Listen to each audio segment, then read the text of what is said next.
Hello, Guy, the Klokreicher here, and today I have a message to tell the world. Well, it's not really a message, it's more of a story. And this story is going to be about my good friend, who I met very recently. And his name is Lord Christian Partridgedale. Lord Christian Partridgedale is a very, very wealthy man. He is a well-known critic, an entrepreneur, a millionaire, and an author. And I met him whilst I was shopping for groceries. For you see, I do not like to go in the shops either. And so I looked out of my car window, and I saw a limousine. And so I looked in the limousine, and the window rolled down. And in the limo, I saw Lord Christian Partridgedale, who was very inviting as my new friend.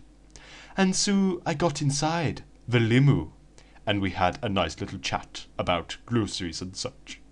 So, when my good friends, Nolis, Hungry Bob, Graham Cracknam, and Count Reginald Tremoon IV came out of the shops, I said, "Ooh, don't get inside our car," which was Klokreicher transformed into a car. I said, "Ooh, let's ditch the wretched crap that is Klokreicher," and said, "My good friend, Lord Partridgedale, would like to invite us on a little visit to Partridgedale Manor." And so Lord Partridgedale drove us in his limousine all the way to his private jet, and then we flew all the way to the land of the England, which apparently is very English. And so we arrived at a small airport in which another limousine was waiting to pick us up, and so we were driven all the way to Lord Partridgedale's mansion, which was referred to as Partridgedale Manor. And as we went inside, there was a little bit of a rivalry between Lord Christian Partridgedale and my good friend, Count Reginald Tremoon IV. However, the disagreement was settled over a nice little game of ping-pong, which was very enjoyable to spectate upon. And so me and Lord Partridgedale started to have conversations about his book and his money, and he was really interested in investing in the Reicher family restaurant, which was a very good idea. Nolis, the little homosexual scamp, was left wandering the corridors of Partridgedale Manor. He was playing around with a big suit of medieval armour before it fell and crashed upon his little body. It crushed him, and he had internal bleeding.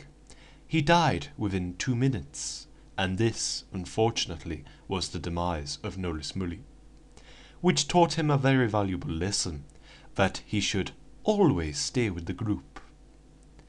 Graham was wearing some of his posh attire, and Lord Partridgedale complimented his lovely choice of clothing.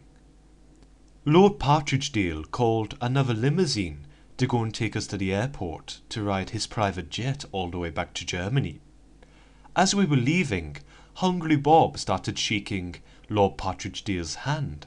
I went over and asked what they were shaking on, and it was a bet about who could eat the most chicken in an hour.